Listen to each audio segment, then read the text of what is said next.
Alright guys, so today we're talking about the Marc Jacobs Eye-Conic multi-finish eyeshadow palette. This lady right here. Now I did get mine through Influencer from Marc Jacobs Beauty as a complimentary gift for testing and review, but of course the thoughts will be my own. If you were to pick this lady up from stores, it would cost you $49.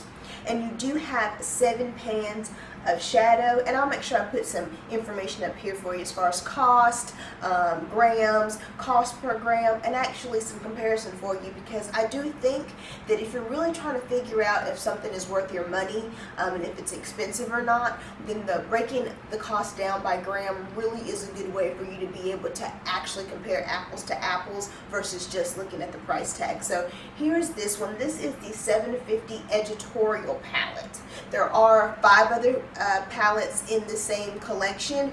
All of them have the same setup, 7 pans, same look to them, and they all have different finishes inside of it. So you're getting some matte, some shimmer, some satin, and some lamé is what Marc Jacobs calls it. But the only difference between the different palettes are the color schemes. So some are berry, some are just kind of more neutral, some are purpley, and as you can see, mine is definitely more of a cool tone fall color. It's definitely got a camo vibe going on here, but definitely cool tone.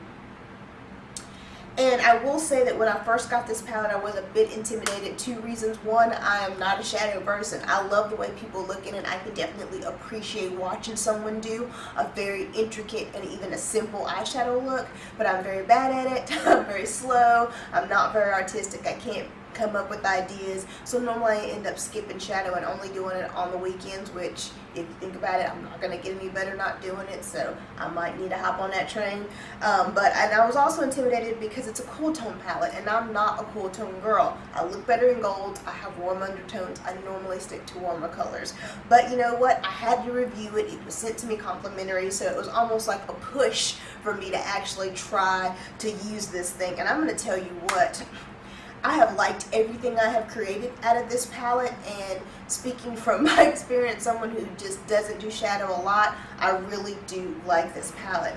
So now, as I've mentioned before, I have been reaching for this thing all the time, even a couple of times during the week, which says a lot about this palette because, again, I normally skip shadow. I have a very small window of time in the morning. My makeup routine already takes me forever, so if I skip anything, it's the shadow. Normally I just put a little bit of bronzer in the crease for definition, but since I have had this palette, I reach for it all the time on the weekend, and I have even reached for it a couple times during the week. So that just lets you know just how good this palette is. Overall, my thoughts from the beginner novice perspective that I am coming from.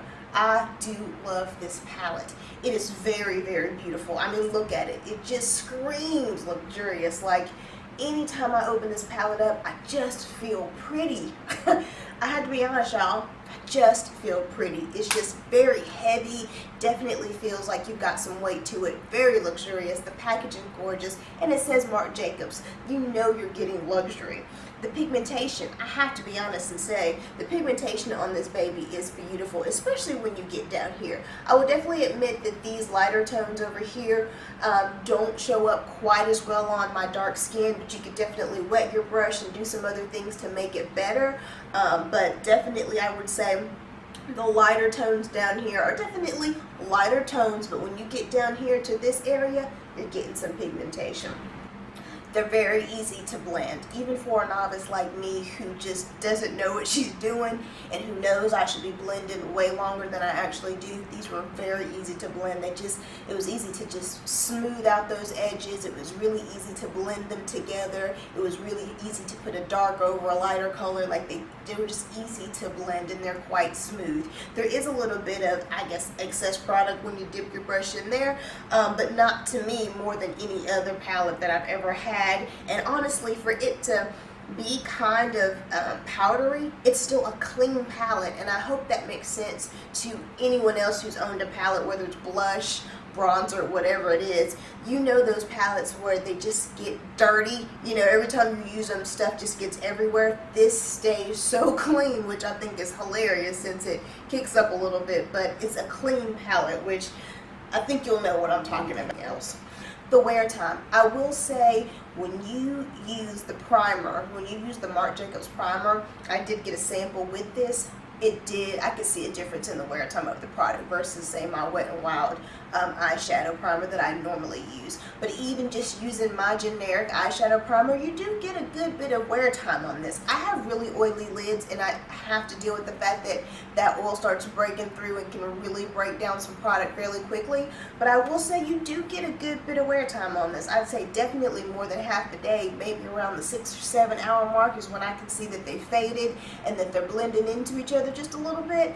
But it's still a very nice wear time, especially if you use the primer that comes with it, or they recommend with it. Talking about the cons, it is a very expensive palette. $49 for 7 shadows is quite expensive, even when you break it down cost by gram compared to some other higher end palettes. It is a very expensive product, but Marc Jacobs does not pretend to be anything but high-end luxury. The packaging, who they are, the name, every other price of every other product, they are a luxury brand, and they don't pretend to be anything else. I will say my only other complaint is that I feel like, from a dark skin diva perspective, if they would have put maybe a deeper brown in here, even if it's still cool tone, because I understand the theme we're going for, but a cooler tone brown in this palette would have really helped when it came to transition and blending colors out. I was able to work with this, but if it would have been just a little bit deeper, I probably would have appreciated it more. And if you are deeper skinned than I am,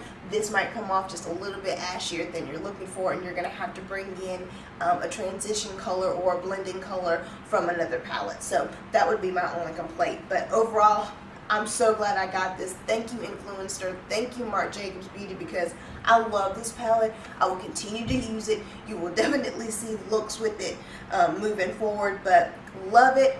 Would not purchase it myself, I have to be honest. Eyeshadow is not something that I'm willing to go splurge on. Foundation and blush, yes, but that's because I'm a blush chick, and because I think if you want to splurge, splurge on your base. So those are the things I feel comfortable splurging on. Eyeshadow just isn't one of them, because I do feel like, even though I'm quite limited in my knowledge, you can get a good shadow from the drugstore or for a very affordable price. I don't feel like you have to go this high end to get good products. Not saying that you don't get your money's worth, and probably the quality of the ingredients are so much better. I just think, for me, the diva on the budget, I wouldn't have purchased this myself. But if you are someone who likes high-end products, or you like splurging every now and then, and you would splurge on eyeshadow, I think you'd like this. I do think that you would like this. So I really hope that information helps someone else out there. I really hope that I was honest about my perspective. I'm a big novice when it comes to eyeshadow. I don't have that many high-end products, especially not high-end eyeshadow, and I am not that familiar with eyeshadow palettes as a whole. But I did want to give you just my actual reaction and thoughts to this palette from the perspective that I'm coming from. So I really hope this information helped. If it did, definitely give this video a thumbs up. Please, while you're here on my channel, take a look around. Please, while you're here on my channel, take a look around, see what else your girl has to offer. And if you're liking what you're seeing, hit that subscribe button. And I hope to see you in my next video. Bye.